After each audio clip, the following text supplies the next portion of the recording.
¿Sabías que cada donación de sangre puede salvar 4 vidas? En los hospitales de la ciudad y en las campañas de donación se brindan turnos para donar de forma sencilla, rápida y segura. Conoce más en buenosaires.gov.ar/donasangre. Buenos Aires Ciudad. Estudia actuación en Timbre 4. Niños, adolescentes, adultos. Dirección Claudio Tolcachir. Informes en www.timbre4.com.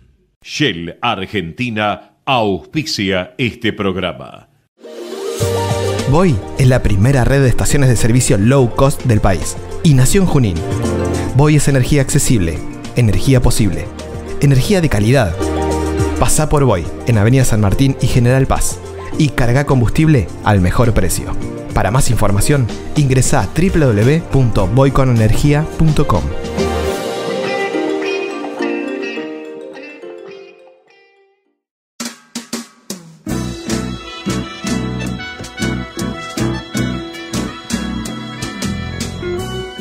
Entrevistas con los protagonistas de la política, la cultura, el espectáculo, la música y el deporte. Un diálogo abierto para pensar desde una óptica diferente. Voces y Memoria, los martes de 20 a 21 con la conducción de Hernán Dobri. A noite fecunda, os gritos do seu sangue. Buenas noches, bienvenidos a una nueva emisión de Voces y Memorias.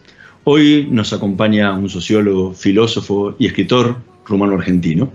Nació en Timișoara, en Rumania, y de muy chico llegó a Buenos Aires. Tras los sucesos de la Noche de los Bastones Largos, se fue a estudiar a Francia, donde se graduó en Sociología y Filosofía. Se desempeñó como profesor en Francia, en la Universidad del Salvador y en la UBA. Fue director y profesor del Colegio Argentino de Filosofía.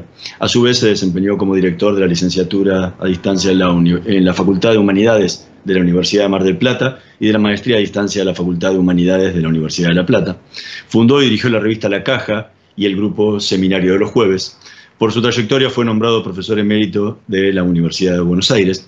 Entre sus más de 30 libros escribió La Guerra del Amor, Pensadores Bajos, Los Senderos de Foucault, Batallas Éticas, La Empresa de Vivir, El Último Foucault, Imágenes de los 90, Ficciones, Presente Absoluto, Platón en el Callejón, Griegos en Disputa, Shakespeare, El Antifilósofo, Mis Héroes, Ensayo de Admiración, El Deseo de Revolución, La Máscara de Foucault, Aburrimiento y Entusiasmo y otras cuestiones filosóficas, y el más reciente, La Matanza Negada, Autobiografía de mis padres. Ha recibido galardones como el de profesor honoris causa de la Universidad de Salta, doctor honoris causa de la Universidad de Tibiscus y el premio Conex al ensayo filosófico. Hoy nos tomamos un café con Tomás Abraham. Muchísimas gracias por compartir esta noche con nosotros. Gracias, Hernán. Tu libro más reciente, haces un repaso de tu experiencia en el retorno del lugar del que saliste, que fue Rumania, e intentar encontrar una explicación de lo que fue la matanza de los judíos en la Rumania pre y durante el nazismo. Para eso fuiste varias veces a Rumania. Un primer viaje iniciático con tus padres y luego fuiste un par de veces más. ¿Qué te pasó en ese primer viaje que llegaste a tu lugar de nacimiento, el que obviamente no tenés ningún recuerdo por la edad de la que te fuiste, pero donde sabés que ese fue tu lugar de origen? ¿Qué te pasó cuando llegaste a todos esos lugares, viste las sinagogas cerradas con candado y toda esa experiencia inicial de tu primer encuentro o reencuentro con Rumania? Bueno, lo primero que en ese viaje que fue en el 2002 con mis padres y mi esposa, con mis padres que tenían 80 años, mi vieja ahí arrimando 76, creo. Una de las cosas que me sorprendió era la indiferencia y la frialdad de ellos respecto del lugar en que pasaron su juventud. En el principio del viaje yo lo había pensado para ellos. Y la verdad que no tenía ninguna reacción de apego no, absolutamente ninguna. Más bien bueno, había que pasar por ahí antes de seguir, porque después iban a ir a alguna otra ciudad, no me acuerdo a dónde iban a viajar ya como turistas. Eso es una de las primeras cosas. La otra cosa que me llamó la atención era mis sentimientos de interés y emotividad respecto de un lugar con el que no tenía nada que ver. Era totalmente, cambiaron las fichas, ¿no? Y mi emotividad surge ahí porque me doy cuenta y veo además que ahí en Timișoara, en esta ciudad, que es la tercera ciudad de Rumania, hay un tema que tiene que ver con mi judaísmo, algo que yo no tenía en vista respecto de mi experiencia. Yo jamás me había visto a mí mismo como judío en Rumania. Yo era un judío en Argentina y en ningún otro lugar del mundo. Y haber sido un judío en Argentina tiene sus experiencias, que yo la tuve desde chico, la tuve como adolescente y lo tenía como grande. Es decir, el tema de la integración de los judíos en Argentina tiene su propia historia, que yo también había experimentado. Algunos temas de discriminación, etcétera, y otros temas de integración, las dos cosas. Integración, cohabitación y convivencia, y también sucesos de discriminación. Pero era mi vida de judío en Argentina. Nunca había tenido ninguna experiencia de ser un judío en Rumania y de ver, primero, que no había judíos en Timișoara. Y por otro lado, que había sinagogas, 4 o 5 sinagogas importantes, a las que habían ido mis padres, mis abuelos y mis bisabuelos, que tenían una presencia arquitectural y física totalmente inmaculada, ningún daño desde afuera, pero con la salvedad que en las puertas de ingreso había un candado, estaban cerradas, había candado, y alguno que otro vitró roto, pero algunas sinagogas sin ningún vitro roto. Me llamó muchísimo la atención que estuvieran impecables y con candado. Un candado que no se abría nunca. Eso fue una impresión. La otra fue que visitando un pequeño pueblo, una aldea que no difícilmente tenga el rango de ciudad, que es de Sighisoara, aquí, unos 500 kilómetros de donde yo nací, es el lugar en que nació mi padre. Claro. Y ahí fuimos también. Yo quería conocer la casa en la que vivió mi padre con sus hermanos, su madre y su abuela, porque era huérfano de padre.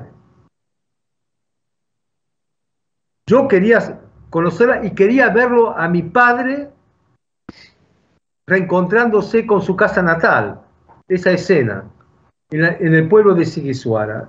Bueno, allí también me conmovió primero el pueblo, que es muy bello, un pueblo gótico que tiene una especie de castillo en una colina, como algunos pueblos orientales que están dominados de un modo feudal por un barón o por un castillo. Además, que por ahí pasó un noble rumano muy conocido, que es Drácula, claro, que es un conde, buscando la casa de mi padre. Muchas cosas ahí ya me estaban moviendo un poco el piso. Por otro lado, nuestra lengua familiar es el húngaro, no el rumano.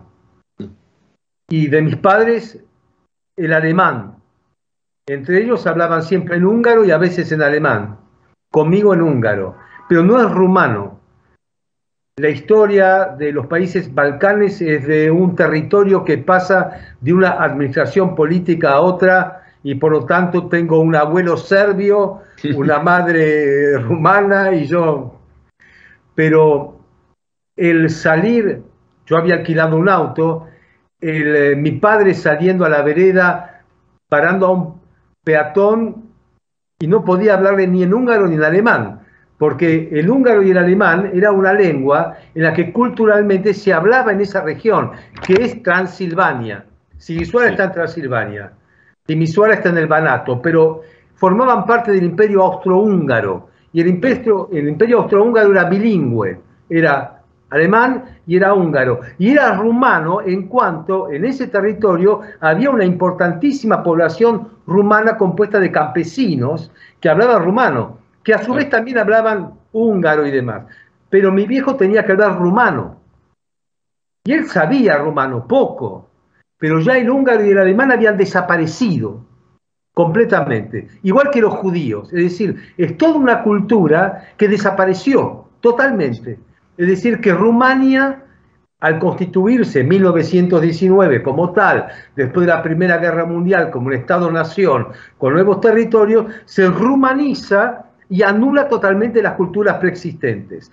Bueno, mi padre, preguntando y preguntando y yendo de un lado para otro, ¿dónde queda la trocha angosta por un tren que pasaba por ahí, etcétera? Encontramos su casa natal.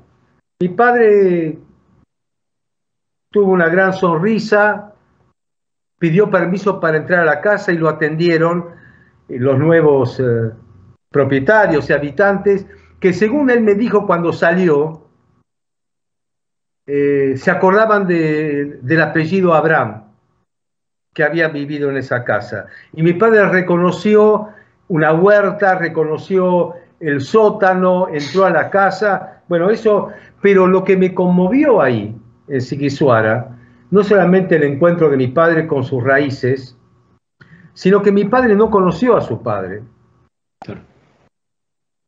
que murió cuando él tenía 5 años, que no tenía ninguna idea ni de su cara, nunca hubo una foto, nunca hubo ninguna anécdota, nada.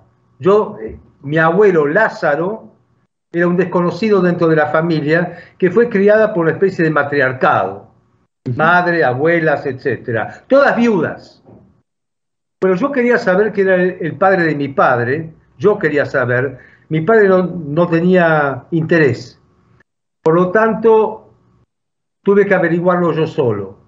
¿Dónde estaba enterrado mi abuelo? Y la única manera era, no sé, preguntando. Había una sinagoga en el pueblo. Voy a la sinagoga, veo un edificio blanco, me llama la atención, no tenía nada que ver con las sinagogas en general, era una casa blanca, ¿no? Pero estaba cerrada con candado. Entonces, preguntando allí, me dijeron que había un judío en Sighishuara, que tenía cerca de 90 años, y que era un sobreviviente de Auschwitz. Y me dieron una dirección, lo pude encontrar, era un señor anciano, muy amable, que efectivamente él tenía las llaves del candado de la sinagoga, porque además estaba a cargo de la sinagoga por unas autoridades judías de Bucarest, de la capital, que mandaban un pequeño dinero para que él pudiera abrirla una vez cada tanto y llamar a una señora para que hiciera una limpieza de la sinagoga. Eso era todo. Me abrió las puertas de la sinagoga, entramos a una especie de hall de entrada donde había un escritorio y había una puerta de doble cancel cerrada con llave, en la que él abre, donde se entra al recinto principal de la sinagoga, que cuando yo entro empiezo a llorar, porque me quedo totalmente pasmado. Era la sinagoga a la que iba mi padre de chico con su padre, este abuelo desconocido.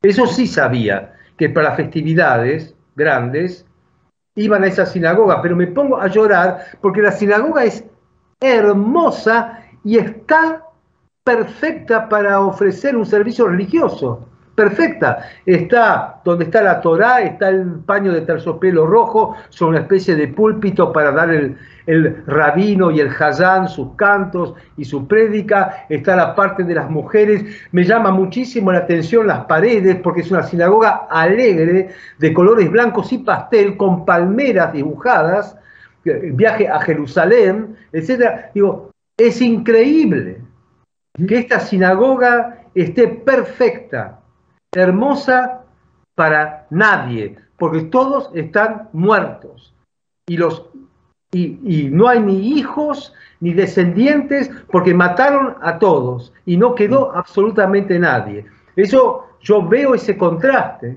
¿no?, entre la vida vacía y una muerte plena que está ahí por el exterminio.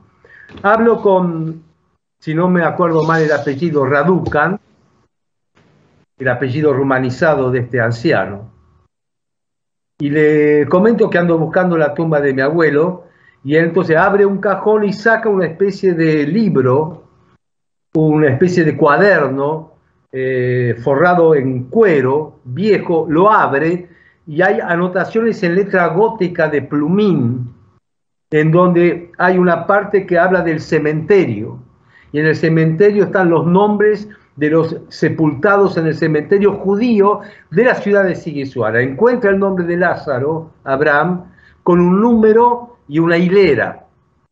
Entonces, conocido esto, voy al cementerio que queda en una loma, a unos 5 minutos del centro de la ciudad. Voy con mi esposa. Mi esposa, que no es judía, es católica.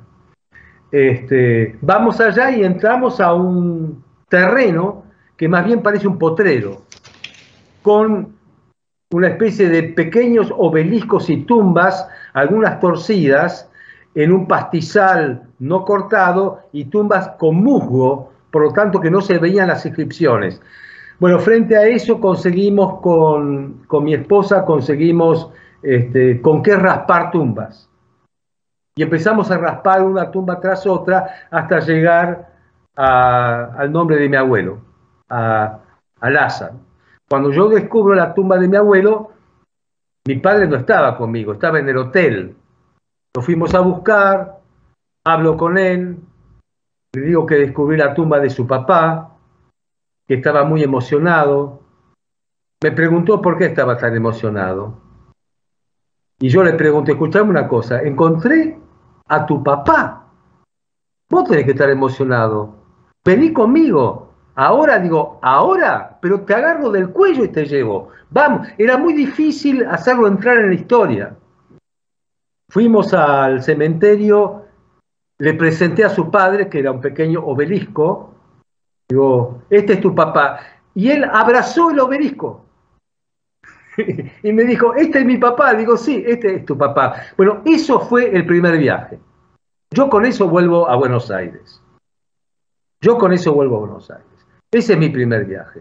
Ahora sí. Ahora vamos a hablar de los otros viajes y cómo fue gestándose el libro.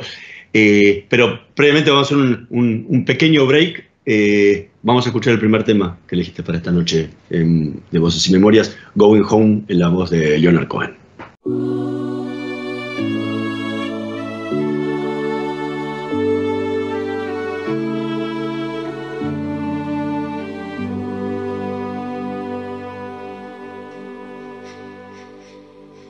I love to speak with Leonard. He's a sportsman and a shepherd. He's a lazy bastard living in a suit. But he does say what I tell him, even though it isn't welcome. He just doesn't have the freedom to refuse. He will speak these words of wisdom like a sage, a man of vision, though he knows he's really nothing but a brief elaboration of a tube. Going home without my sorrow, going home sometime tomorrow, going home to where it's better than before. Going home without my burden, going home behind the curtain, going home without the costume that I wore.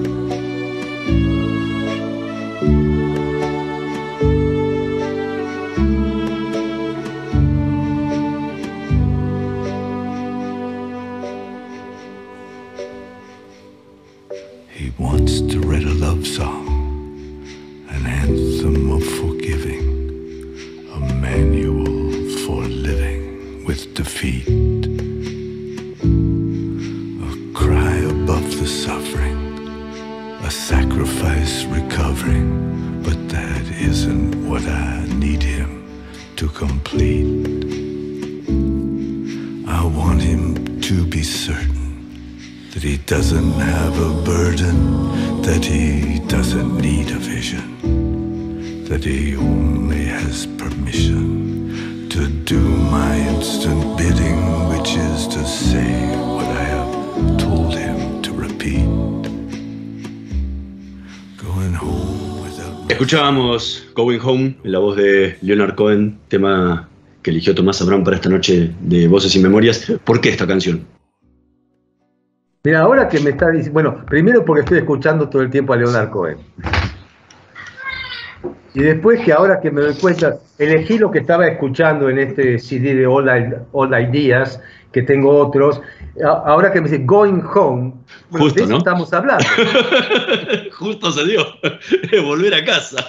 Sí, de eso estamos hablando. Me llamó la atención una frase que escribiste en el libro, que decía: 15 años después volví por segunda vez, justo lo que íbamos a hablar ahora, esta vez solo, y me volví más judío. Y hubo una tercera para confirmarme mi judaísmo. Hubo un cambio. ¿Qué cambió en tu judaísmo desde aquel primer viaje en el que decías que te descubriste por primera vez como un judío rumano, o como un judío en Rumania, y el Tomás Abraham hoy, de 2021, que ya escribió este libro, que tuvo en su cabeza todo este texto en tu judaísmo? Mira, que cambió, que digamos, me metí dentro de mi propia historia, que no conocía. Es decir, no... En mi judaísmo es un... Yo siempre me consideré argentino de religión judía, una religión que practiqué en forma familiar, como tantas familias que son más bien laicas, pero que mantienen ciertos aspectos de la tradición, como hicieron mis padres, ¿no? Siempre me presenté así en cualquier lugar del mundo. Cuando viví en Francia, durante una época fui apátrida, pero desde que me naturalicé, como se dice, argentino, siempre fui argentino. Me hice argentino. Es decir, yo tengo una identidad construida. El castellano, mi primera lengua fue el húngaro. Yo me castellanicé. Aprendí a escribir en castellano. Escribía muy mal en castellano. Es decir, yo me argentinicé. Es decir, es el fruto de una libertad que yo ejercí. Podía no haberlo hecho. Incluso podía haber quedado a vivir en Francia o qué sé yo. Pero yo decidí que mi hogar estaba en Argentina. Cuando yo descubro esto en Rumania, en mi primer viaje, no cambió nada. Simplemente sentí estas emociones de provenir de un lugar en que las sinagogas tenían candado. Sí. Pero cuando hago un segundo viaje, ya como profesor de filosofía, invitado a Budapest, a Hungría, y tengo conocimiento que el gobierno húngaro y el gobierno rumano eran negacionistas, es decir, que negaron la complicidad y la participación activa de húngaros y rumanos en la matanza de los judíos de cada uno de los dos países, 400.000 en Hungría y 350.000 en Rumania, sabiendo eso, yo acepto la invitación vía Embajada Argentina en Hungría para participar de un congreso en la Universidad de Budapest sobre el tema de la identidad, a donde están invitados académicos, profesores de distintos países. Había cubanos, brasileros, croatas, españoles, gallegos, había de distintos países. Y yo voy también allí. Y mi ponencia o disertación sobre la identidad tiene el título de La identidad de un judío nacido en Rumania, de lengua materna el húngaro, educado en Francia y que tiene su hogar en Argentina. Mi título tenía 2 renglones. Todos los disertantes de cada uno de los lugares remitían el tema de la identidad a orígenes y a raíces. Yo raíces tenía varias. Tenía un rizoma, como dice Gilles Deleuze. Pero me presento en primera instancia como judío.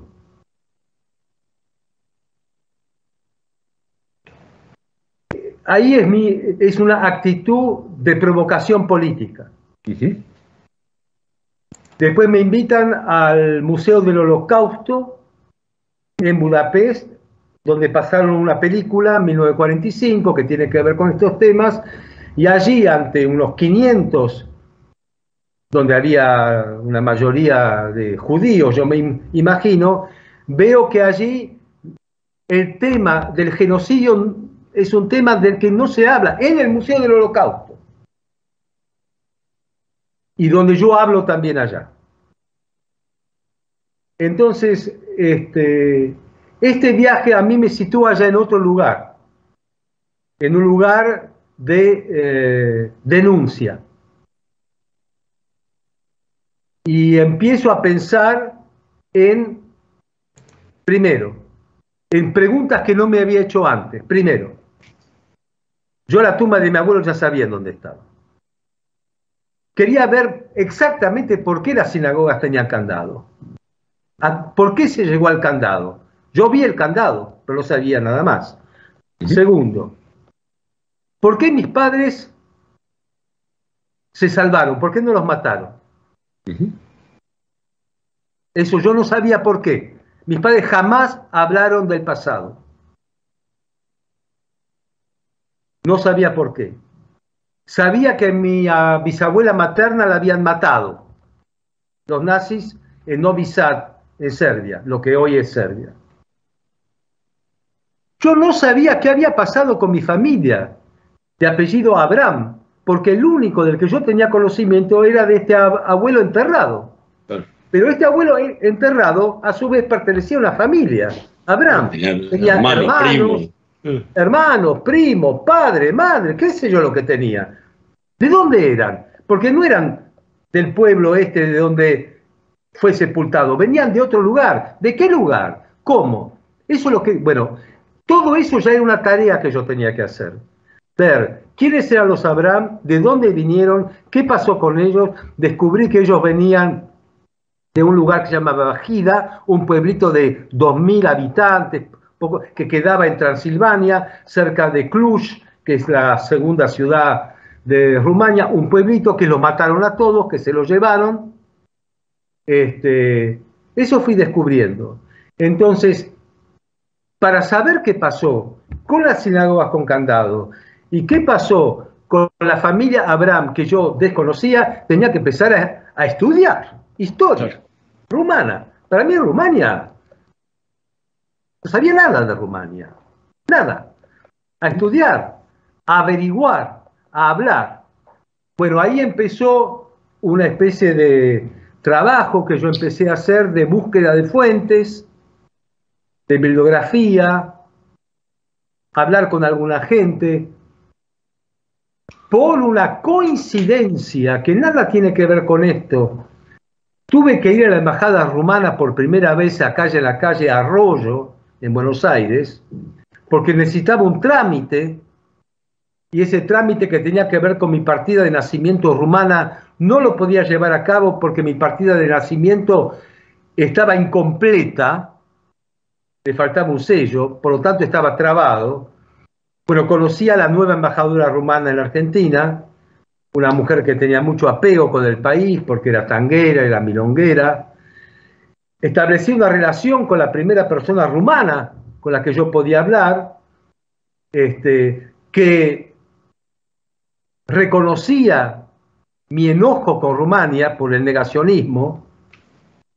Ella representaba al gobierno rumano, pero a una parte, a un partido que era socialdemócrata, pero que de todas maneras, diplomáticamente hablando, tampoco podía profundizar mucho en el tema.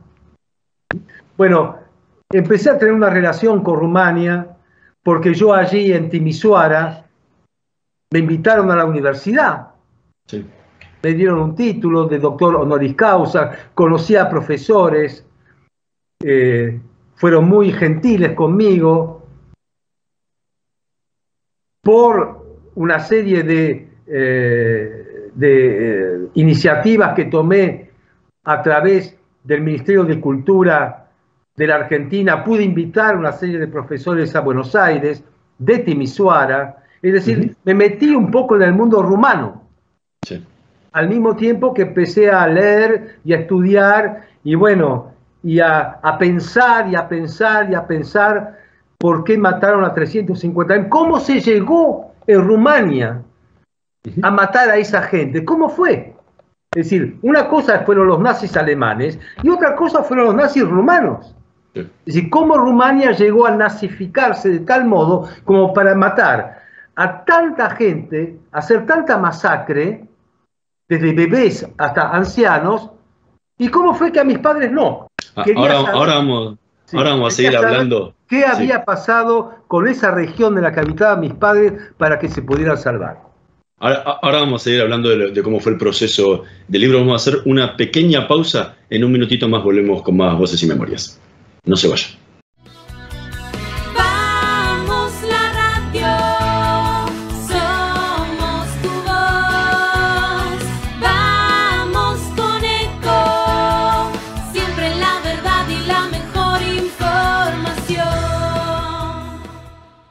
Estamos llenos de historias verticales. Girá tu celular. En Catamarca tenés algo distinto para contar. Girá, girá, no te pierdas de nada. Vení a contar una historia distinta.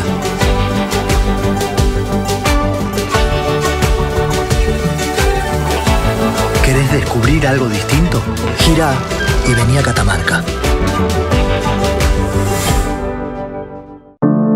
Cuidar es la herramienta digital del Ministerio de Salud. Descárgala en tu celular a través de tu App Store o Google Play y carga tus datos. La aplicación te permite hacer un autodiagnóstico, acceder a tus certificados y consultar el resultado de tu hisopado. Ahora podés acceder a la información provista por el Ministerio de Salud y ver tu diagnóstico COVID-19 de forma rápida y sencilla. App Cuidar. Sigamos cuidándonos. Gobierno del Pueblo de Merlo. Intendencia Menéndez. Informate en ecomedios.com. Seguinos en Facebook. Ecomedios Live. Voces y Memoria. Una hora con los protagonistas de la política, la cultura, el espectáculo, la música y el deporte para pensar desde una óptica diferente.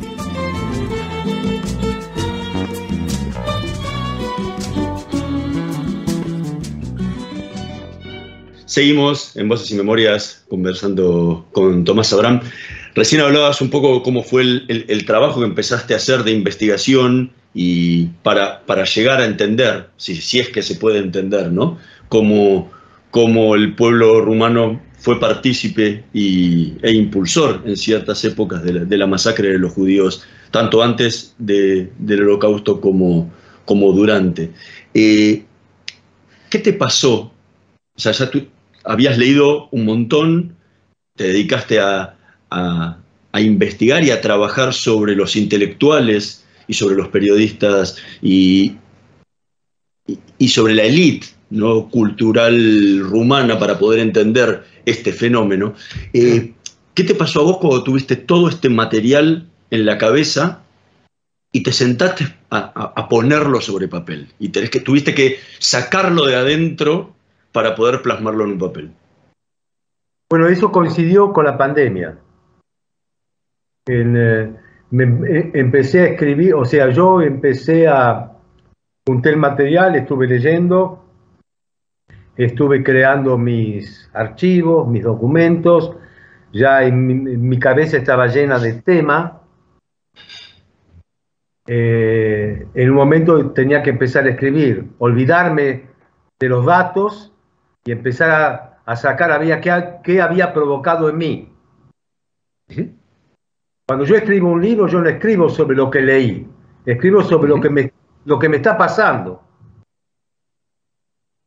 Y en marzo del 2020 quedamos encerrados con mi mujer, acá en Chacarita. Quedamos encerrados. No podíamos salir. Y ahí empiezo yo a escribir. Y durante 4 meses escribo todos los días. Y va saliendo. Sale. Es decir, no tengo un plan. Va saliendo y voy ya más o menos sé hacia dónde estoy viendo, cuáles son los temas que yo quiero. ¿Cuáles son los temas que yo quiero? Está bien, pero lo que te planteo, yo te entiendo cómo es el proceso, pero no estabas escribiendo de Foucault. No. Estabas escribiendo de toda una sensación, de toda una vivencia, toda una sensación que habías absorbido en todo este tiempo, más allá de la bibliografía, y era sacarlo de adentro tuyo. Por eso te preguntaba cuál era tu sensación cuando ibas sacando todo eso. La sensación es lucidez absoluta. Nada de sentimiento, nada de lágrimas. Lucidez, precisión. Digamos, si se entiende la palabra, objetividad, lo que no es neutral. Tenía que ser claro, tenía que ser preciso, tenía que ser tajante. Esto es algo para pensar. Para sentir hay un montón de asociaciones. Sentimos, nos ponemos pañuelo, luto y demás. No, acá yo quería entender lo que podía entender. Y además, por supuesto, acepto que hay cosas que no voy a entender porque simplemente no la puedo aceptar. Pero lo que sí podía entender, eso tenía que estar bien, con rigor, ordenado. Yo tenía que entender cosas muy complejas para entender. Es decir, cómo se llega a convencer a una población de que hay que matar a una parte de esa población. Eliminarla de la sociedad. Y que eso sea aceptado y que haya una colaboración. ¿Cómo, en un momento dado yo pongo eso en el papel? ¿Cómo se fabrica un nazi? ¿Cómo se puede fabricar un nazi? Porque se fabrican. Hay un laboratorio. Nadie nace nazi. No es una cosa instintiva, no es animal. Los monos no hicieron Auschwitz. Es un Homo sapiens el que hace. Y esto significa una educación. ¿Cuáles fueron las formas pedagógicas, educativas en Rumania para crear una cultura nazi? ¿Cuándo fue? ¿Quiénes participaron? ¿En qué momento se desencadenó? ¿Cómo se llevó a cabo? Etcétera. Por lo tanto, yo estaba escribiendo un libro no sobre Foucault, pero igual que escribo los libros sobre Foucault o sobre cualquier otro tema. Acá, de lo que se trata, yo lo que sentí ya lo sentí en Rumania.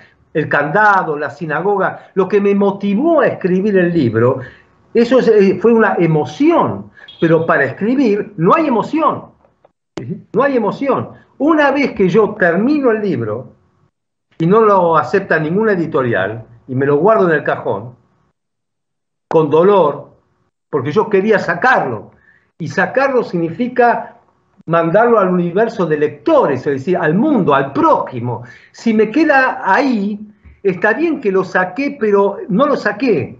Y tuve dificultades para encontrar un editor. dificultades que me planteaban y que yo planteaba también. No se modificaba una coma. Pero ¿viste? El mundo editorial tiene sus cosas, ¿no? Entonces, una vez que lo terminé, sentí que lo tenía en la garganta y esperé casi 10 meses hasta que salió a la calle, 11 meses.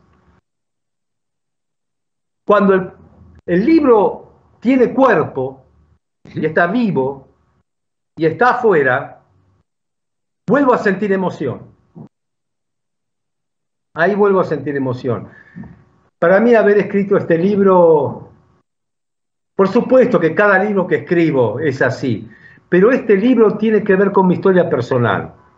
Por eso te preguntaba lo de las sensaciones, porque tenía que ver con vos. Este libro tiene que ver con mi historia personal.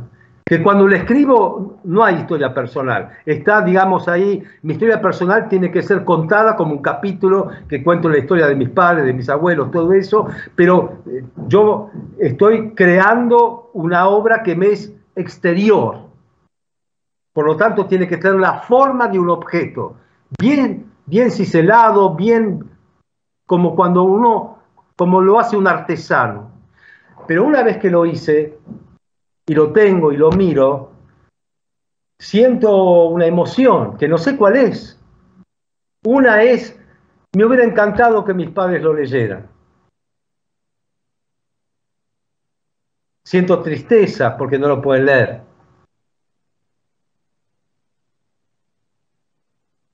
Siento que me va a acompañar toda la vida, qué sé yo. Estoy muy contento de haberlo escrito. Que hice algo con ese tema. La emoción viene después. La emoción la siento ahora cuando hablo del libro. Claro. Es decir, me hice preguntas que nunca me hice y me di respuestas que nunca me di. Una es, soy argentino porque vine, soy judío porque volví. Ese es un... Digo, mira vos, jamás pude haber dicho algo así. ¿Por qué soy argentino? Porque vine. Sí, yo soy argentino de haber venido. Mi verbo es venir, no nací. Otro dice, yo soy argentino porque nací en Argentina. Soy argentino. Yo no puedo usar el verbo ser, por suerte. No puedo usar el verbo ser. Yo puedo usar el verbo venir. El famoso judío errante, pero en mi caso es venir. Yo vine.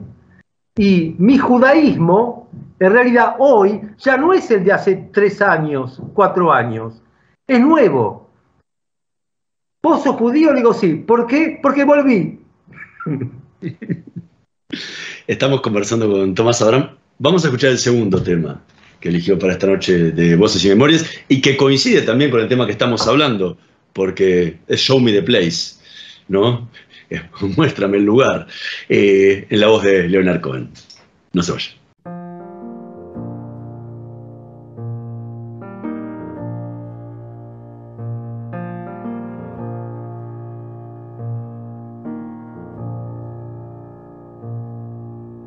Show me the place where you want your slave to go. Show me the place I've forgotten, I don't know.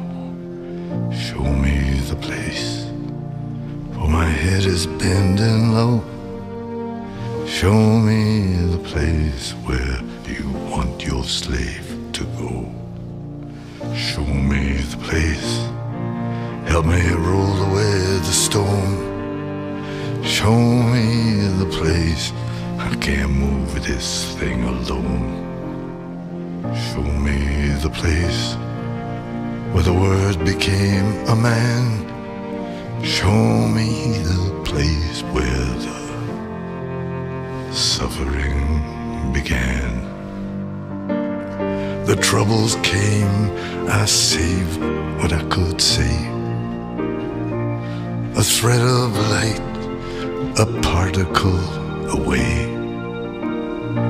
But there were chains So I hasten to behave. There were chains, so I loved you like a slave. Show me the place where you want your slave to go. Show me the place I've forgotten, I don't know. Show me the place where my head is bending low. Show me the place where you want your slave to go.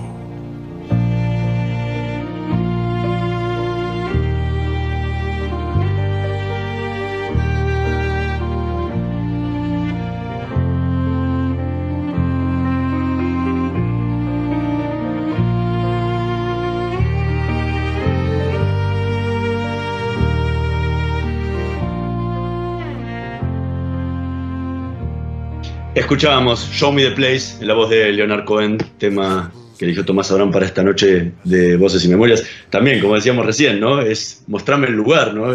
Y... Es un grande, Leonard Cohen es un grande, escucha todo el tiempo. Bueno, y sumamos un judío también a la charla, ¿no? Otro más para judío raro, otro judío raro, judío budista. Hay algo que me llamó la atención, y lo dijiste acá, y también lo habías repetido en alguna entrevista.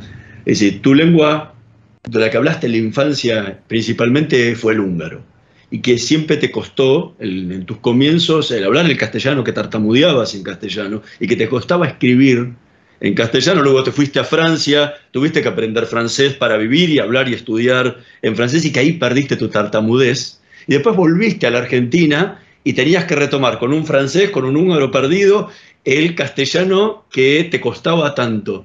¿En dónde se hizo ese clic donde Tomás Abraham se transformó en un escritor que pudo explayar todo lo suyo, todo lo que tenía adentro, en una lengua que había aprendido a lo largo de su vida? Yo... desde los 15, 16 años que soy un lector, ¿no? Digamos, un lector, un estudioso, un lector, ¿no? En la adolescencia fue un pasaje tajante, porque yo nunca había leído, ¿no? Leía historietas, Paturucito, Cuéntame, el Gráfico, qué sé yo.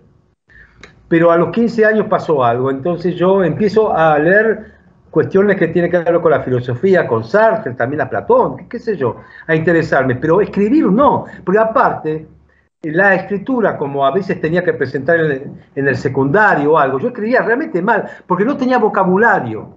Yo leía en castellano con un diccionario. Es decir, había palabras que para cualquier adolescente argentino eran conocidas y a mí no. Yo no podía leer, pero yo leía la Ética de Spinoza, de la que no entendía nada, pero igual la leía. O leía Platón, etc. Y no entendía el castellano bien, no los conceptos, el castellano. Yo leía una palabra como la que acabo de decir, tajante. Yo no sabía que era tajante. En mi casa nadie había dicho tajante. Y qué sé yo, en la escuela, no. Entonces, escribir para mí era una cosa... Yo quería leer, estudiar. Cuando estudié en Francia, bueno, la monografía las tenía que escribir en francés. Que aparte, yo no sabía francés cuando fui a Francia. O sea, mis monografías eran, bueno, de un inmigrante, de un extranjero. Es decir, era una escritura universitaria, las cosas que hice. O sea que la escritura no forma parte. En realidad, la primera cosa que yo escribo, que suena a literatura, es decir, a una escritura no encomendada por alguien y para algo, es en la India. Porque yo cuando me voy de Francia, me voy a Oriente, y me lleva un tiempo ese viaje. Y en un momento dado estoy en la India un par de meses. Y lo primero que yo escribo, ni sé por qué, ni para qué, porque era para nadie, es un escrito, un texto sobre la ciudad en la que yo estaba viviendo, que era Benares. Y describo a Benares. Es un texto que volví a leer hace poco, porque no lo tiré, lo conservé. Son unas hojas, unas 10, 15 hojas. Lo vuelvo a leer y estoy asombrado. Qué bien escrito que está. ¿De dónde saqué yo eso? ¿De dónde saqué? Está bien descrito, es la situación, la gente, la casa en la que vivía, lo que veía en la calle, los rituales, mis ejercicios de yoga o de lo que fuere. Digo, ¿de dónde saqué yo eso? No tengo la menor idea. A lo mejor es esta cosa de la India, de la mística, bajó el dios Shiva o Vishnu, se me metió, tuve algún contacto con algo, porque yo no era ni místico, ni creyente, ni nada. Pasé por la India porque estaba viajando, después terminé en Tokio, qué sé yo. No tenía una... Pero eso fue lo primero que yo escribí. Después... En Buenos Aires, seguí leyendo, seguí estudiando y busqué, y yo quería escribir en un momento dado, buscaba un modo de expresión y me salían relatos, cuentos, un esbozo de novela, las cosas filosóficas tenían una especie de poética, nada era, no era, hasta que el 23 de junio, creo, el 23 de junio, el día que Argentina le gana a Holanda 3-1 en el Mundial, acá en el 78, creo que era el 23 de junio, una cosa así, es un 3-1, yo estaba en la calle, pero no estaba festejando, soy un futbolero de raíz, pero no estaba festejando, estaba buscando un lugar donde dormir, porque tenía un problema conyugal. Entonces, llego a un lugar cerca de la 9 de julio, Maipú y Viamonte. Buenos Aires está llena de gente con banderas, y yo encontré un lugar para dormir. Estaba, digamos, muy deprimido, no tenía donde dormir de más, y con un cuaderno Laprida, un cuaderno de 100 hojas Laprida, y una virome. Y ahí empiezo a escribir sobre mi filósofo inspirador, Gilles Deleuze.